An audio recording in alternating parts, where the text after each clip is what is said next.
আল্লাহর নবী বলেছেন, আলা শাবদান ইন্নাহু ফি বাহরিশ শামি আও ফি বাহরিল ইয়ামান।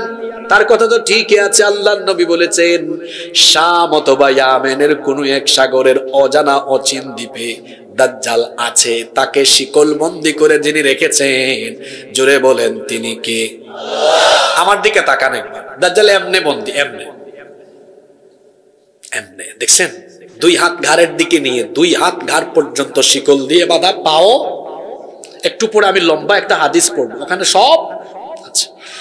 দাজ্জালের জন্ম হবে না, দাজ্জালের জন্ম বহু আগে হয়েছে। আল্লাহর রাসূলের সময়ে একজন সাহাবী দাজ্জালের সাথে দেখা করে, দাজ্জালের সাথে সরাসরি কথা বলে এসেছেন। আল্লাহু আকবার। দাজ্জাল কোথায় আছে, কখন সে আসবে, এসে সে কি করবে? কথাটা কি বললাম? দাজ্জাল কোথায় আছে, কখন আসবে, এসে কি করবে, কতদিন থাকবে, চারটা কথা বললাম। দাজ্জাল কোথায় আছে, দাজ্জাল কখন বের হবে, এসে কি করবে, আর কতদিন থাকবে। লম্বা একটা ঘটনা, একটা হাদিস পড়বো, এই ঘটনার ভেতরে সকল উত্তর আছে। এই ঘটনাটা আপনারা শুনবেন তো? মনোযোগ আছে? এক ঘটনার ভেতরে কয়টা প্রশ্নের উত্তর? দাজ্জাল কোথায় আছে, কোন সময় বের হবে, দুই কোন সময়, এসে কি করবে, আইসা কতদিন থাকবে, চার প্রশ্নের উত্তর কয় হাদিসের ভিতরে? এই হাদিসটি বর্ণনা করেছেন একজন মহিলা সাহাবী, তার নাম হলো ফাতিমা বিনতে কাইস রাদিয়াল্লাহু আনহা। তিনি বলছেন, ফজরের আজানের ধ্বনি আমার কানে গেল, ফজরের আজান শুনে আমি ওযু করে আল্লাহর নবীর পিছনে নামাজ আদায়ের জন্য মসজিদে নববীর উদ্দেশ্যে রওনা করলাম। মহিলাদের কাতারে আমি গিয়ে দাঁড়ালাম। আল্লাহর রাসূল নামাজে ইমামতি করলেন। আল্লাহর রাসূল নামাজে সালাম ফেরানোর পরে, নামাজ কমপ্লিট করার পরে সালাম ফিরিয়ে সাথে সাথে দাঁড়িয়ে গেলেন। দাঁড়িয়ে তিনি সকলের উদ্দেশ্যে বললেন, কেউ নামাজের স্থান থেকে দাঁড়াবা না, তোমাদের উদ্দেশ্যে জরুরি কথা আছে। আল্লাহর নবীর এই ঘোষণা শুনে সকল সাহাবীরা বসে গেলেন। আল্লাহর নবী মিম্বরে আরোহণ করলেন। তারপরে আল্লাহর নবী সকল সাহাবীদের উদ্দেশ্যে বক্তব্য দিলেন। আল্লাহর নবী বললেন, তামিম দারি, নামটা মনে রাখবেন, তামিম দারি। তামিম দারি এতদিন খ্রিস্টান ছিল, সে এখন আমার কাছে এসে কালেমা পড়ে মুসলমান হয়ে গিয়েছে। সুবহানাল্লাহ। আল্লাহর নবী বললেন, তামিম দারি দাজ্জাল সম্পর্কে আমাকে এমন কিছু তথ্য দিয়েছে, দাজ্জাল সম্পর্কে আমাকে এমন কিছু ইনফরমেশন শেয়ার করেছে, আমি যা তোমাদেরকে বলা দরকার ছিল তামিমদারি ঠিক সেম কথাগুলো আমার কাছে এসে বর্ণনা করেছে। আল্লাহু আকবার।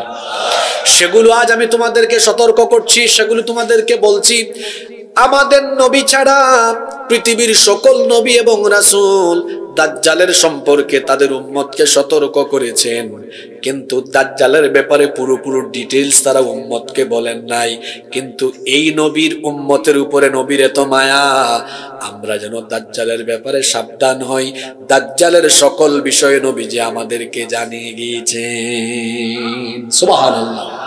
আল্লাহ নবী বললেন, তামিম দারি এতদিন খ্রিস্টান ছিল, সে আমার কাছে এসে কালিমা পড়ে মুসলমান হয়েছে। তামিম দারি লাখাম এবং জুজাম গোত্রের মোট 30 জন সাথী নিয়ে তারা নৌ ভ্রমণে সাগরে বের হয়েছিল।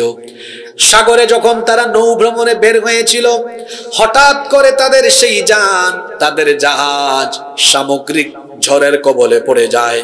সামুদ্রিক ঝড়ের কবলে পড়ে যাওয়ার কারণে সাগরে তারা রাস্তা হারিয়ে ফেলে। 1 মাস তারা সাগরের মধ্যে হারিয়ে যায়। দিক বিদিক তাদের জাহাজ চলতে চলতে চলতে চলতে 1 মাস পরে একটা অজানা অচিন একটা দ্বীপে তাদের জাহাজ গিয়ে নোঙ্গর করলো। তারা সেখানে নেমে গেল। নামার পরে তারা হাঁটতে লাগলো। হাঁটতে হাঁটতে কিছু দূর গিয়ে তারা দেখলো ঘন ঘন মোটা মোটা পশমওয়ালা এক আজীব বিস্ময়কর প্রাণী তারা দেখলো। এই প্রাণীর গায়ে এত বেশি পরিমাণ পশম ছিল, লোম ছিল, যার কারণে বোঝা যাচ্ছিল না তার শরীরের সামনের অংশ কোনটা, পিছনের অংশ কোনটা। তারা ভীত বিহব্বল হয়ে জিজ্ঞেস করলেন, মান আন্ত, তুমি কে? এই প্রাণী তখন বলল, আনাল জাসসাসা, আমি হলাম গুপ্তচর, গোয়েন্দা। তারা জিজ্ঞেস করলেন, অজানা অচিন এই দ্বীপে কোনো মানুষজন নাই, জনমানবহীন এই প্রান্তরে তুমি আবার কার গুপ্তচর, কার গোয়েন্দা? এই জাসসাসা তাদেরকে হাত দিয়ে ইঙ্গিত করে একটা কুঁড়ে ঘরের মতো ঘর দেখালো, বলল ওখানে যাও, গেলেই টের পাবা আমি কার গোয়েন্দা। তারা ভয় পেয়ে গেলেন। ভয় পেয়ে পেয়ে ধীরে ধীরে করে ওই ঘরের দিকে আগাতে লাগলেন। যেতে যেতে সেখানে গিয়ে দেখলেন বিরাট আকৃতির দানবীয় প্রকৃতির এক লোক, একটা চক্ষু নাই, চুলগুলো উস্কো খুস্কো আর অস্বাভাবিক রকমের কুকরা চুল, বিরাট এক আকৃতি, 2 হাত 2 পা, অনেকগুলো জিঞ্জির আর শিকল দিয়ে বাঁধা। তার চেহারাটা এমন, দেখলেই কলিজাটা কেঁপে উঠার মতো, এতটা দানবীয়, এতটা ভয়াবহ প্রকৃতির। তারা দেখার পরে ভয় পেয়ে গেলেন। নিজেদেরকে নিয়ন্ত্রণ করে তারপরে ভীতু কণ্ঠে জিজ্ঞেস করলেন, তুমি কে, এখানে কি করো? সে তখন বলল, আমার পরিচয় আমি দিব পরে, আমার কিছু প্রশ্ন আছে, সেই প্রশ্নের উত্তর তোমরা দাও আগে। তারা বললেন, ঠিক আছে বলেন, কি প্রশ্ন আমাদের কাছে জানতে চান বলেন।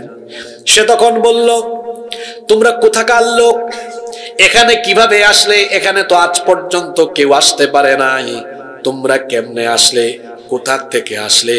তামিমদারি তখন বললেন, আমরা আরবের মানুষ, আমরা আমাদের সাথীদেরকে নিয়ে আমরা সাগর ভ্রমণে বের হয়েছিলাম।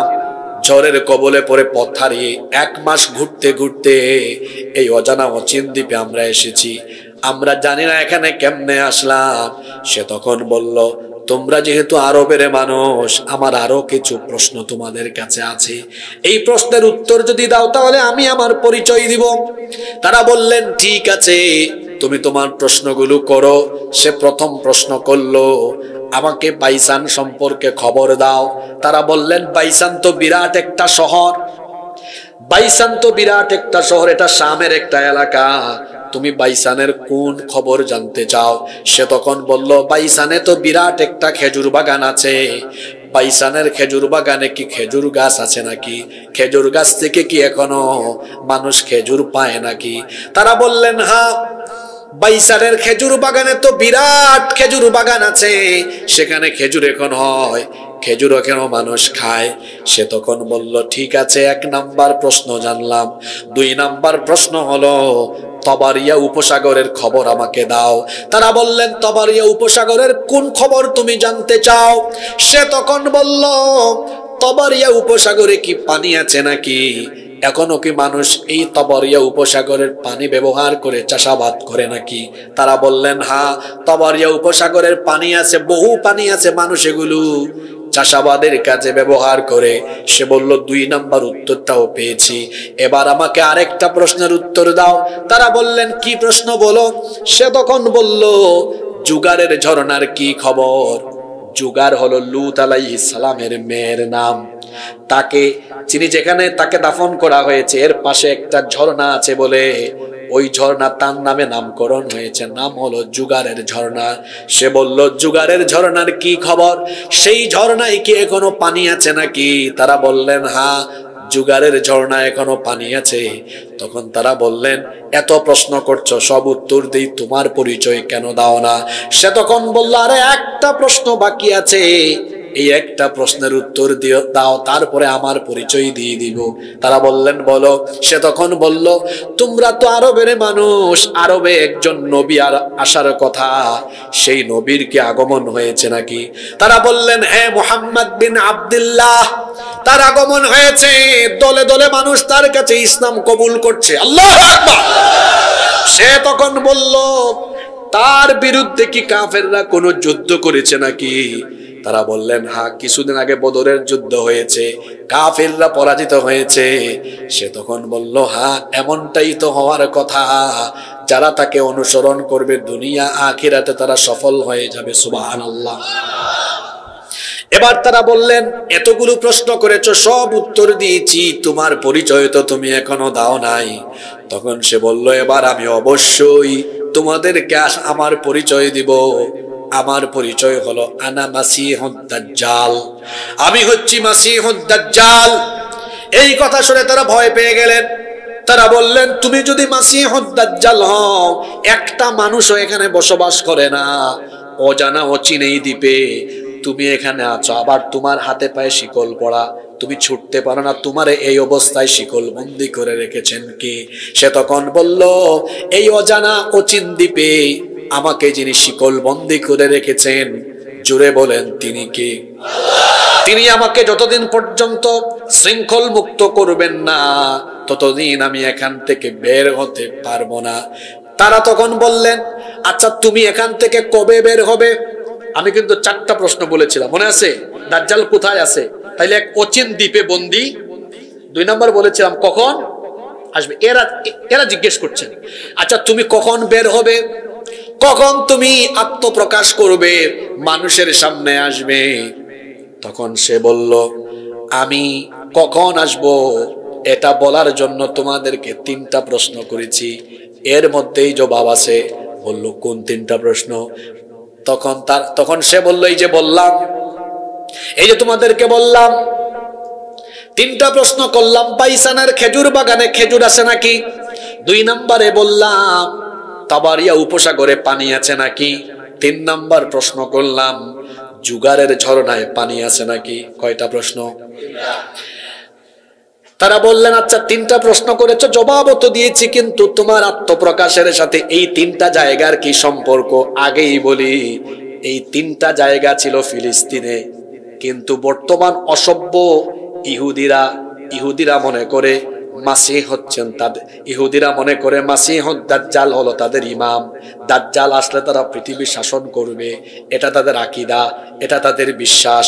এই জন্য ইসরায়েলের কাছ, এই জন্য ফিলিস্তিনের এই 3টা জায়গা, এই হাদিসের উল্লেখিত 3টা জায়গা, বাইসান, তবারিয়ার বর্তমান নাম হলো, গুগলে সার্চ করবেন, sea of Galilee, sea of. 3 নম্বর জুগারের ঝর্ণা। এই 3টা জায়গা বর্তমানে ইসরায়েলিরা দখল করেছে, অসভ্য দখলদার এই বাহিনী দখল করে রেখেছে। কারণ দাজ্জালের আগমনের সাথে এই 3টা স্পট সম্পর্কিত। দাজ্জাল বলেছে, আমি কোন সময় আগমন করব শোনো, যখন বাইসানের খেজুর বাগানে কোনো খেজুর গাছ থাকবে না, যখন তবারিয়া উপসাগর, সি অফ গ্যালিলিতে 1 ফোঁটা পানিও থাকবে না, যখন জুগারের ঝর্ণায় 1 ফোঁটা পানিও থাকবো না, তখন আমার আত্মপ্রকাশ হবে। আপনারা বর্তমান সমসাময়িক খবর নিয়ে দেখেন, বর্তমানে অসভ্য ইহুদিরা বাইসানের মধ্যে মেক্সিকো থেকে এনে কিছু খেজুর গাছ লাগিয়েছে, আগের কোনো খেজুর গাছ সেখানে। তবারিয়া উপসাগরে এখন পানি আগের মতো হয় না, কৃত্রিম উপায়ে পানি রাখে, সেটাও বেশি দিন থাকে না, জুগারের ঝর্ণাটাও শুকিয়ে যাচ্ছে। তার মানে দাজ্জাল আমাদের ঘরের দরজার সামনে চলে এসেছে। দাজ্জাল আড়াল থেকে, পর্দার অন্তরায় থেকে এখন ফিতনা চালাচ্ছে। দাজ্জালের বাহিনী হবে ইহুদিরা। এই ইহুদিরা দাজ্জালের সমস্ত কাজ আঞ্জাম দিচ্ছে। এই জন্য আমি বলি, ইহুদিরা চেহারা সুরতে মানুষের জাত হলেও, চেহারা সুরতে মানুষ হলেও, এরা কাজে কারবারে হলো আস্ত একটা দাজ্জাল। এরা হলো দাজ্জালের রুহানি সন্তান। দাজ্জালের, এটা আমার কথা নাকি? এখানে আলেমরা বসে আছেন, জিজ্ঞেস করেন। দাজ্জালের 70,000 বাহিনী হবে শুধু ইহুদি, বলেছেন মুহাম্মদ সাল্লাল্লাহু।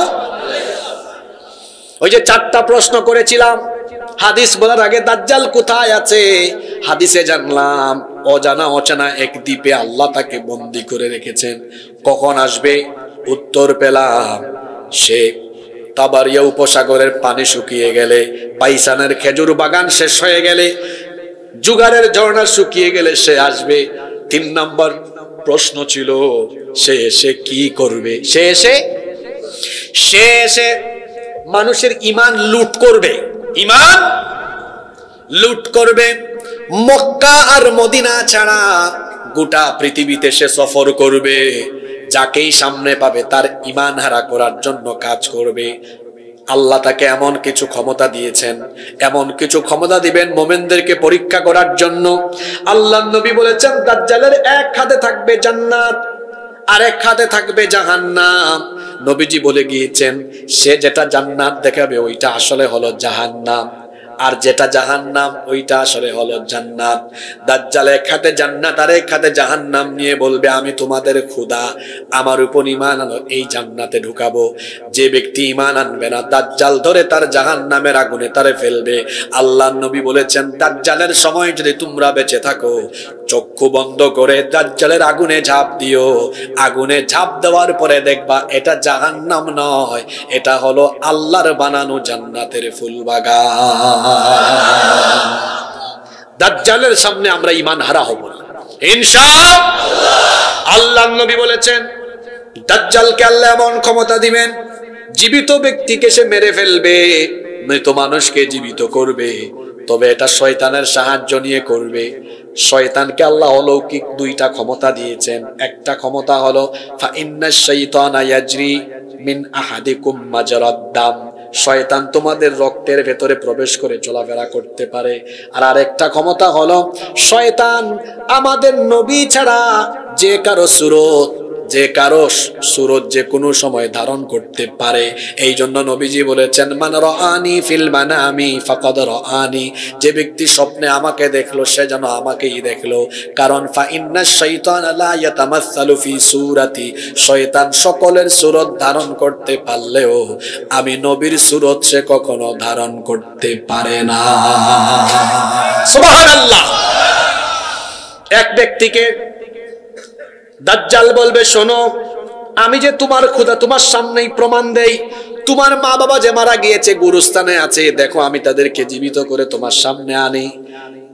তখন দাজ্জাল শয়তান তার বাহিনীকে বলবে তোমাদের মধ্যে দুইজন তার সুরত ধারণ করে সামনে আসো। যেহেতু হাদিসে আছে শয়তান নবীজি ছাড়া যে কারো সুরত ধরতে, প্রকৃত ঈমানদার এটা দেখেই বুঝবে এই তুই তো কানা দাজ্জাল, তোরে চিনে ফেলেছি, ঈমান আনবে না। দাজ্জাল এইরকম করে মানুষের ঈমান লুট করার কাজ করবে। দুর্ভিক্ষে কবলিত এলাকার পাশ দিয়ে যাবে, আসমানকে দাজ্জাল হুকুম করবে, তার আদেশে আসমান থেকে বৃষ্টি হবে, ফসল উৎপন্ন হবে। আবার কোন উর্বর এলাকায় দুর্ভিক্ষ লাগিয়ে দিবে। যারা দাজ্জাল সম্পর্কে জানে, জ্ঞান থাকবে, তারা দাজ্জালকে দেখা মাত্রই চিনে ফেলবে। এই দাজ্জাল পৃথিবীতে এসে কি কি তাণ্ডব লীলা চালাবে। 4 নম্বর প্রশ্ন ছিল দাজ্জাল এসে দুনিয়ায় কতদিন থাকবে। দাজ্জাল এসে দুনিয়ায়, আল্লাহর নবী বলেছেন দাজ্জাল পৃথিবীতে আসার পরে সর্বমোট 40 বছর থাকবে। জোরে 40 দিন থাকবে। জোরে বলেন কতদিন? দাজ্জাল পৃথিবীতে আত্মপ্রকাশ করে কতদিন থাকবে? আল্লাহর নবী বলেছেন তার প্রথম দিনটা হবে 1 বছরের সমান, দ্বিতীয় দিন হবে 1 মাসের সমান লম্বা, তৃতীয় দিন হবে 1 সপ্তাহের সমান লম্বা। আবারও শোনেন দাজ্জালের ফিতনা কত ভয়াবহ। দাজ্জাল আত্মপ্রকাশ করে দুনিয়াতে থাকবে কতদিন? আস্তে বলবেন না, জোরে বলেন কতদিন? প্রথম দিন হবে কয় বছরের সমান? 1 বছরের সমান লম্বা। দ্বিতীয় দিন হবে 1 মাসের সমান লম্বা। তৃতীয় দিন হবে 1 সপ্তাহের সমান লম্বা। এই কথা যখন নবীজি সাহাবীদের সামনে বললেন, সাহাবীরা বললেন নবী গো, আমরা তো ভয় পেয়ে গিয়েছি, একটা দিন যদি 1 বছরের সমান লম্বা হয়, 5 ওয়াক্ত নামাজের সময় আমরা বের করে করে এত নামাজ আমরা কেমনে পড়বো? নবীজি বললেন দাজ্জাল আগমনের পরে ফিতনার এই সময়ে অনুমান করে করে ওয়াক্ত বের করে নামাজ আদায় করে নিও। সুবহানাল্লাহ। তো 40 দিনের মধ্যে 3 দিন গেল। প্রথম দিন 1 বছরের সমান, দ্বিতীয় দিন 1 মাসের সমান, তৃতীয় দিন 1 সপ্তাহের সমান, আর বাকি 37 দিন হবে স্বাভাবিক দিনের মতো। দাজ্জাল এসে যখন তাণ্ডব লীলা চালাবে, দাজ্জালের 40 নম্বর দিন হবে তার শেষ দিন। এই দাজ্জালকে হত্যা করার জন্য আল্লাহ তাআলা একজনকে এখনো ইন্তেকাল, একজনকে আল্লাহ মউত দেন নাই, মৃত্যু দেন নাই। তিনার নাম হলো মাসীহ ইবনে মারইয়াম, ঈসা আলাইহিস সালাম। পৃথিবীতে একজন নবীর এখনো মরণ হয় নাই, তিনি এখনো বেঁচে আছেন, সেই নবীর নাম হলো ঈসা আলাইহিস সালাম। কিন্তু খ্রিস্টানদের আকীদা হলো তারা মনে করে ঈসা আলাইহিস সালামকে তারা শুলে চড়িয়ে হত্যা করেছে। আল্লাহর কোরআন আমাদেরকে বলছে তারা যাকে শুলে চড়িয়ে হত্যা করেছিল তিনি আসলে ঈসা ছিলেন না, তিনি ছিলেন মিস্টার মিসা। যে সৈন্যরা ঈসা আলাইহিস সালামকে ধরার জন্য ওই ঘরে ঢুকেছিল, ওই সময় আল্লাহ ঈসা আলাইহিস সালামকে আসমানে উঠায় নিয়েছেন, হেফাজত করেছেন। তার কারণ ঈসা নবী দোয়া করেছিলেন, আল্লাহ আমার পরেই তো আখেরে নবী আসবেন, এই নবীর উম্মতের এত দাম, নবী না হয়েও ওই নবীর উম্মত কেন আমাকে বানালা? তোমার কাছে আবেদন হলো আমাকে লম্বা হায়াত দিয়ে ওই নবীর উম্মত বানিয়ে দাও। সুবহানাল্লাহ। আল্লাহ তার দোয়া কবুল করলেন আর জানিয়ে দিলেন আমি তোমাকে ওই নবীর উম্মত বানাবো, পাশাপাশি আমি তোমাকে দাজ্জালের হত্যাকারী বানাবো। আল্লাহু আকবার। আল্লাহ তাআলা ঈসা আলাইহিস সালামকে ওই ঘর থেকে আসমানে উঠায় নিলেন। সুবহানাল্লাহ। এই সৈন্যরা ঘরে ঢুকলো, এই সৈন্যদের মধ্যে একজনকে আল্লাহ ঈসা নবীর সুরত দিয়ে দিলেন। আল্লাহ কি পারবেন না? আল্লাহ কি পারেন না? এখন সৈন্যরা ঢুকছে, এদের মধ্যে একজনের চেহারা ঈসা নবীর মতো হয়ে গেল। তারা বলল এই তো ঈসা ধর। সে বলল আমি ঈসা না, আমি মিসা। আমি তো তোমাদের মানুষ, আমার ঈসা বলো কেন? কয় আয়নার সামনে যা, তুই ঈসা না মিসা আমরা বুঝছি। ধৈরা নিয়ে তারা এবার শুলে চড়াইয়া হত্যা করলো। এটা কোরআনে এসেছে। তাকে তারা যাকে মারলো তিনি ঈসা ছিলেন না, তিনি ছিলেন মিস্টার মিসা। ঈসা আলাইহিস সালামের ইন্তেকাল হয় নাই, আল্লাহ তাকে আসমানে উঠায় রেখেছেন। দাজ্জাল পৃথিবীতে আসার পরে যখন গোটা পৃথিবীতে ভয়াবহ তাণ্ডব লীলা চালাবে, ঈসা আলাইহিস সালামকে আবার যিনি দুনিয়ায় পাঠাবেন, জোরে বলেন তিনি কি? সিরিয়ার পূর্ব দিকের, সিরিয়ার দামেস্কের পূর্ব দিকের সাদা গম্বুজওয়ালা একটা মসজিদে ফজরের নামাজের ঠিক একামত হবে, নামাজের টাইমে ইমাম মাহদি আলাইহিস সালাম তিনি মেহরাবে ইমামতির জন্য যখন আগাবেন, একামত হবে, এমন সময় ওই দামেস্কের সাদা গম্বুজওয়ালা মসজিদের মিনারে দুইজন ফেরেশতার কাঁধের উপর ভর করে ঈসা আলাইহিস সালাম দুনিয়াতে অবতরণ করবে। আল্লাহু আকবার। কোন দেশে? সিরিয়ায়। কোন দেশে? সিটির নাম দামেস্ক। এই সিরিয়া, ফিলিস্তিন, এই দেশগুলো এখনো বড় নির্যাতিত, তাই না? কিছুদিন আগে বাশার আল আসাদ মুক্ত হয়েছে। আসাদ পরিবার প্রায় 50 বছরের বেশি সময় সিরিয়ায় মানুষের উপর বহু জুলুম করেছে। সিরিয়া মুক্ত হয়েছে। বাংলাদেশে যে কায়দায় জালেম পালিয়েছে, ওই দেশে একই কায়দায় পালিয়েছে। আজকে আপনাদের এখানে স্টেজে উঠার আগে দেখলাম মিশর উত্তাল হয়ে গিয়েছে। শ্রীলঙ্কা, বাংলাদেশ, সিরিয়া যেই পথে, ভবিষ্যতে আরো দুইটা দেশ আছে, মিশর আর ভারতও একই পথে যাবে। মিশর, এই মিশরে যারা ইসলামী আন্দোলনের শীর্ষ নেতৃবৃন্দকে হত্যা করেছে, যেই মিশরে সৈয়দ কুতুব, শহীদ হাসান আল বান্না এবং কয়েক বছর আগে শহীদ মুরসিকে যেভাবে তারা হত্যা করেছে, শহীদদের রক্ত এই মিশরে পড়েছে বলে এই মিশরে ইসলামী হুকুমত অতি শীঘ্রই কায়েম হবে ইনশাআল্লাহ। আর ভারতে যে দাদা আমার দেশ নিয়ে দাদাগিরি করেন, ওই দাদাও যে কোন সময় হুচট খেয়ে পড়েন দাদাও ভালো করে জানেন না। আর আমার দেশ নিয়ে বড় বড় কথা বলবেন না। আপনার দেশের মিডিয়ার লাগাম টেনে ধরেন। রিপাবলিক বাংলা নামে এক চ্যানেল আছে, ময়ূখ রঞ্জন, দেখেন না? ব্যাংক যেমন লাফায় ও তেমন লাফায়। ডিসপ্লেতে বাংলাদেশের মানচিত্র এনে বলবে এই যে এই বাংলাদেশের চট্টগ্রাম, সিলেট, তারপরে রংপুর, এটা আমরা বাংলাদেশের চিকেন স্ন্যাক, এটাকে আমরা দখল করে ফেলবো। এই ময়ূখ রঞ্জন, বাংলাদেশ তোর বাপ দাদার নাকি? আমার বাড়ি তো সিলেটে। আমার বাড়ি কোথায়? তো সিলেটের সীমান্তে বসবাস করা মানুষ অনেকেই খুব সুন্দর করে তখন বলছে, ময়ূখ রঞ্জন আও বা আইয়া হামাও, হামাইলে বাদে বাদাম দিমু, কিতা দিমু? আপনারা সিলেটি মাত বুঝেননি? ভাইয়া হামাও মানে এসো, এসে ঢুকো, বাদে বাদাম দেও মানে বাদে বুঝবা কি তা। বাংলাদেশের 56,000 বর্গ মাইলের দিকে যদি আমাদের প্রতিবেশী দেশ বন্ধুত্বপূর্ণ চোখে না তাকিয়ে যদি তারা মোড়লগিরি করে এই দেশের মানচিত্র নষ্ট করার উদ্দেশ্যে আমার দেশের মানচিত্রের দিকে চক্ষু বাড়ায়, এই 56,000 বর্গ মাইলের 20 কোটি মানুষ সেই চক্ষুকে উপড়ে ফেলবে। এই দেশের 1 ইঞ্চি মাটিও কেউ কেড়ে নিতে পারবে না ইনশাআল্লাহ। বলছিলাম ইমাম মাহদি তারও ক্ষমতার হেডকোয়ার্টার এই শামে, আবার ঈসা আলাইহিস সালাম আসবেন এই শামে। ঈসা আলাইহিস সালাম কোন টাইমে, কোন নামাজের টাইমে আসবেন? জোরে বলেন, কোন নামাজের টাইমে? ইমাম মাহদি দেখেই চিনে ফেলবেন। তিনি বলবেন আহলান ওয়া সাহলান ওয়া মারহাবান বিক, আসেন আপনি ইমামতি করেন। সুবহানাল্লাহ। ঈসা আলাইহিস সালাম বলবেন না, আপনি মুসলমানদের খলিফা, আপনি ইমামতি করেন, আমি মুক্তাদি হব। নামাজ শুরু হয়ে যাবে। ওইদিকে বাইতুল মুকাদ্দাস কে টার্গেট করে দাজ্জাল তার ইহুদি বাহিনী নিয়ে আগমন করবে। নামাজ শেষ হবে, ঈসা আলাইহিস সালাম ইমাম মাহদিকে সাথে নিয়ে মুসল্লিদের উদ্দেশ্যে ভাষণ দিবেন।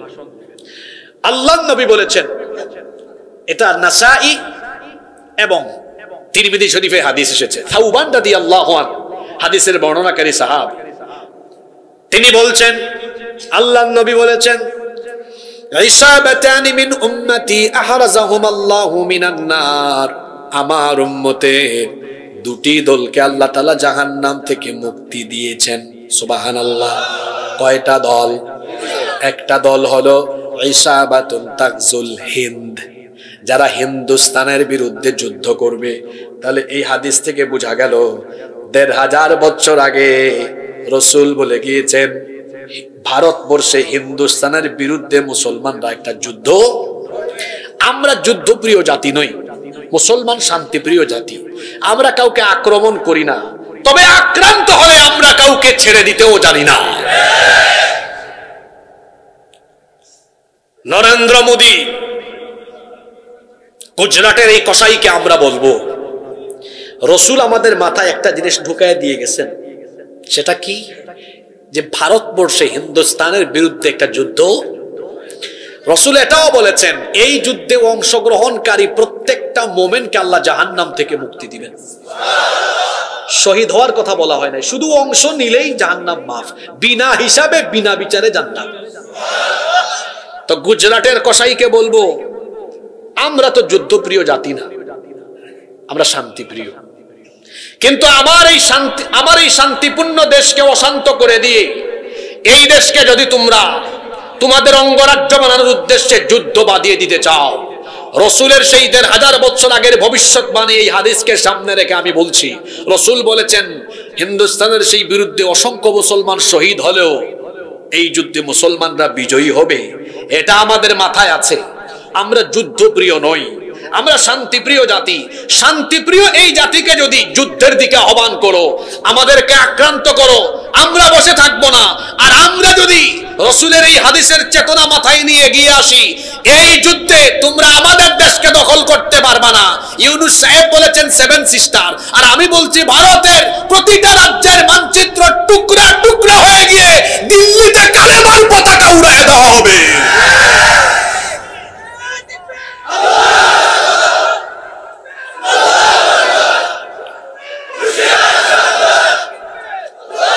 আমি কি এটা চাপাবাজি করে বলে গেলাম না বাস্তব কথা বলে গেলাম? আজকে কিশোরগঞ্জের মাটিতে বলে গেলাম আমরা যুদ্ধপ্রিয় জাতি নই। তারা যদি যুদ্ধ বাঁধিয়ে দেয়, ভারতের মানচিত্র টুকরা টুকরা হয়ে যাবে।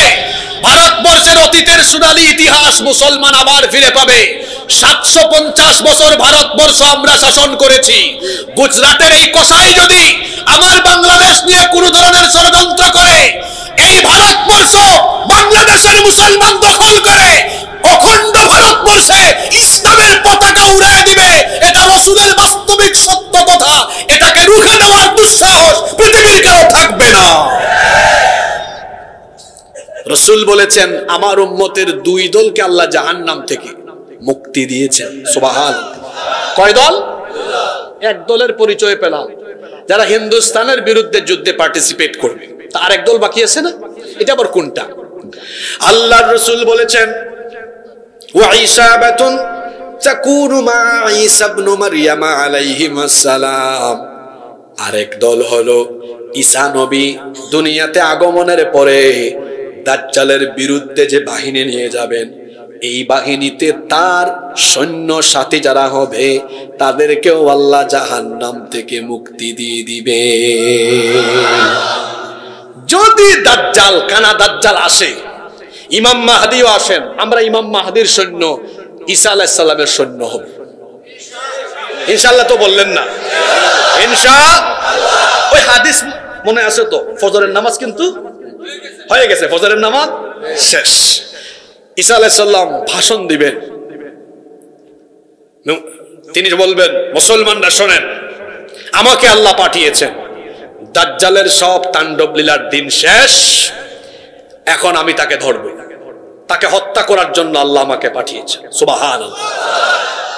এই দিকে দাজ্জাল চলে আসবে বাহিনী নিয়ে, এসে সে শুনবে ঈসা আলাইহিস সালাম চলে আসবেন। ঈসা আলাইহিস সালামকে দেখার পরে, আচ্ছা লবণ পানিতে দিলে লবণ কি হয়?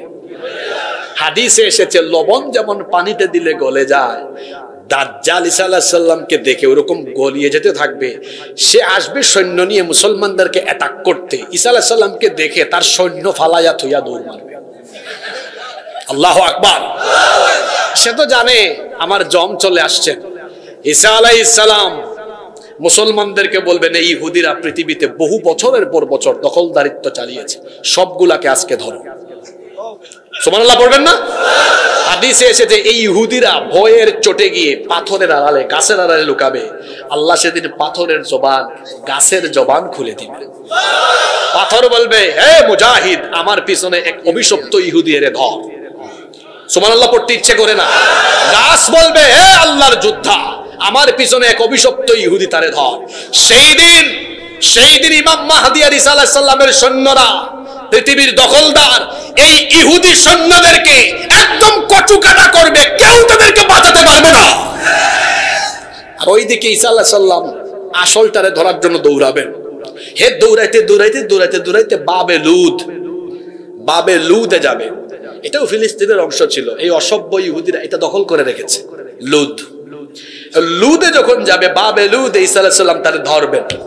ধরার পরে ওখানে ঈসা আলাইহিস সালাম দাজ্জালকে কতল করবেন।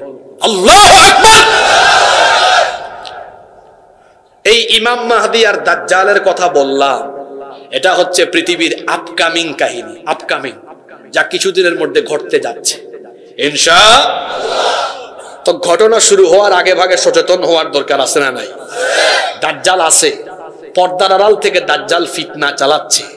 দাজ্জালের ফিতনা হলো পৃথিবীর ভয়াবহ ফিতনা। আপনাদের কোনো কষ্ট হচ্ছে? আমি আর বড় জোর 5 মিনিট কথা বলবো, এবার শেষে আমি আমল শিখাই দিয়ে যাব। দাজ্জালের ফিতনা থেকে বাঁচার জন্য কয়েকটি আমল জেনে যাব। দাজ্জালের ফিতনা থেকে বাঁচতে চান কিনা? 1 নম্বর আমল হলো, দাজ্জালের ফিতনা থেকে বাঁচার জন্য 1 নম্বর আমল হলো আত-তামাসসুক বিল কুরআনি ওয়াস সুন্নাহ। কোরআন সুন্নাহকে আঁকড়ে ধরতে হবে। আল্লাহর নবী বলেছেন, আমি তোমাদেরকে দুটো জিনিস দিয়ে যাচ্ছি, কোরআন আর সুন্নাহ। এটাকে যদি তোমরা আঁকড়ে ধরো, তাহলে কিয়ামত পর্যন্ত তোমাদেরকে কেউ পথভ্রষ্ট করতে পারবে না। সুবহানাল্লাহ পড়েন। ছুটির টাইম বুঝছেন তো, এরকম করেন না। কিশোরগঞ্জের মানুষ ভালো, নেত্রকোনা ময়মনসিংহের মানুষ ভালো। আমরা মোনাজাতটা করে বাড়ি যাব ইনশাআল্লাহ। আমার দিকে তাকান, আপনাদের বাড়ি বেশি দূরে না আমার বাড়ি বেশি দূরে? তা আমারে ফালায়া থেকে যদি চলে যান হবে? আমি না আগে যাব, আপনারা পড়ে যাবেন। এটা বলা উচিত হয় না? তাহলে আমি একটা টেকনিক বুঝলাম, এই এলাকায় আসলে কোনোদিন বলবো না এত মিনিট বাকি আছে। আমরা মোনাজাত করে উঠবো। শেষ ভালো যার, সব ভালো। তার পুরা ওয়াজ শুনে গেলেন, দাজ্জালের ওয়াজ শুনে গেলেন, বাসায় গিয়া বউকে বলেন, বউ আজকে দাজ্জালের কাহিনী শুনে আসছে। তো বউ যদি বলে, আচ্ছা বুঝলাম, তো দাজ্জাল থেকে বাঁচবো কেমনে, আমলগুলা বলো। হাই রে হাই, আমি তো শেষ কথা শুনে আসে নাই। বউ বলে, যা বাইরো, আজকে রাতে আপনার থাকতেও দিবেন, যা বাইরো, আসল জিনিস তো নিয়ে আসেন। ঠিক না? তো যারা চলে যাচ্ছেন আবার গেটের ভিতরে ঢুকেন, আবার ঘর থেকে বাড়ি থেকে বের হয়ে যাবেন। যদি বলে আপনি গিয়ে দাজ্জালের কিচ্ছা শোনাবেন, শুনো বউ শুনে আসছি দাজ্জাল নাকি চলে আসছে, ও একটা দ্বীপে আছে, আবার বাইসানের খেজুর বাগানে খেজুর শেষ হয়ে গেছে, কাবারিয়ার পানি শুকায় গেছে, জুগারের ঝর্ণা হচ্ছে, দাজ্জাল মনে চলে আসবে। বউ এটা শুনবে, বাচ্চা কাচ্চারও আসবে, বলে বাঁচবো কেমনে? কেমনে বাঁচবে এটা তো জানি না, হুজুর শেষে দিয়া বলছে আমি চলে আসছি। শেষ ভালো যার। এক নম্বর পয়েন্ট বললাম, কোরআন সুন্নাহকে আঁকড়ায় ধরতে হবে, আল্লাহ বাঁচায় দিবেন ইনশাআল্লাহ। 2 নম্বর, আল্লাহর নবী একটা আমল শিখিয়েছেন, নামাজে যখন তোমরা শেষ বৈঠক করো, শেষ বৈঠকে তাশাহুদ আমরা পড়ি, আত্তাহিয়াতু লিল্লাহি ওয়াস সালাওয়াতু, এটা পড়েন না আপনারা? এরপরে দুরূদ পড়েন, তারপরে দুআয়ে মাসুর, আল্লাহুম্মা ইন্নী যালামতু নাফসি যুলমান কাসীরা ওয়া লা ইয়াগফিরুয যুনুবা ইল্লা আনত ফাগফিরলি মাগফিরাতাম মিন ইনদিকা ওয়ারহামনি ইন্নাকা আনতাল গফুরুর। এটা বলেই বলেন আসসালামু আলাইকুম। আসসালামু আলাইকুম। আল্লাহর নবী বলেছেন সালাম ফিরানোর আগে দুআয়ে মাসুরা শেষ, সালাম ফেরায়ও না। দাজ্জালের আমল থেকে বাঁচার জন্য আমি তোমাদেরকে একটা দোয়া শিখায় দিচ্ছি, এই দোয়াটা পাঠ করো। যদি এই দোয়াটা পড়ো, দাজ্জালের ফিতনা থেকে যিনি তোমাদেরকে বাঁচিয়ে দিবেন তিনি কে? আল্লাহ। কত সুন্দর দোয়া আল্লাহর নবী শিখালেন। আল্লাহুম্মা, দেখে আমার সাথে বলেন, আল্লাহুম্মা ইন্নী আউযু বিকা মিন আযাবিল কবর ওয়া মিন আযাবি জাহান্নাম ওয়া মিন ফিতনাতিল মাহইয়া ওয়াল মামাত ওয়া মিন ফিতনাতিল মাসীহিদ দাজ্জাল। কত সুন্দর দোয়া। হে আল্লাহ, আমাকে কবরের আযাব থেকে, জাহান্নামের আযাব থেকে, জীবন মরণের ফিতনা থেকে, আর দাজ্জালের ফিতনা থেকে তুমি আমাদেরকে বাঁচিয়ে দাও। বলেন আমিন। এই দোয়াটা আপনারা শিখে ফেলবেন, পারবেন না ইনশাআল্লাহ? কয়টা আমল বললাম? 3 নম্বর আমল, জুমার দিনের সিলেবাস বানাবেন। জুমার দিনে আপনারা সূরা কাহাফ পড়বেন, তবে শুধু জুমার দিনে নয়, সূরা কাহাফ সপ্তাহে প্রতিদিনই পড়বেন। বিশেষ করে সূরা কাহাফের প্রথম 10 আয়াত আপনারা মুখস্থ করবেন। কোন হাদিসে এসেছে শেষের 10 আয়াত। আল্লাহর রাসূল বলেছেন, মান হাফিযা 10 আয়াতিন মিন আউয়ালি সূরাতিল কাফি উসিমা মিন ফিতনাতিদ দাজ্জাল ওয়া ফি রিওয়ায়াতিন উখরা মান হাফিযা 10 আল-আওয়াখিরি মিন সূরাতিল কাফি উসিমা মিন ফিতনাতিদ দাজ্জাল। আল্লাহর নবী বলেছেন, যেই ব্যক্তি সূরা কাহাফের প্রথম দিকের 10 আয়াত অথবা শেষের দিকের 10 আয়াত যারা মুখস্থ করবে, আল্লাহ তাআলা তাকে দাজ্জালের ফিতনা থেকে বাঁচিয়ে দিবে। কোন সূরা? সবাই বলেন। কত আয়াত? মাত্র প্রথম দিকের অথবা শেষ দিকের। মা বোনরাও মনে হয় বাড়ি থেকে শুনতেছেন, এই 10টা আয়াত আপনারা মুখস্থ করবেন, পারবেন তো ইনশাআল্লাহ? এই 3টা আয়াত, এই 3টা আমল আমরা করব। দাজ্জাল থেকে বাঁচিয়ে দিবেন কে? সর্বোপরি বলবো, দাজ্জালীয় ফিতনা এখন চলছে।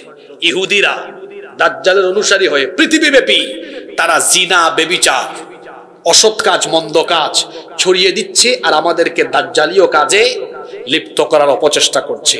আমরা দাজ্জালের এই ফিতনার আড়াল থেকে, দাজ্জালের এই পর্দার আড়াল থেকে যত ফিতনা পরিচালিত হচ্ছে, কোনো ফিতনায় আমরা পড়ব না। যেহেতু নবীজি বলেছেন দাজ্জাল আগমনের আগে পৃথিবীতে ফিতনা চলে আসবে।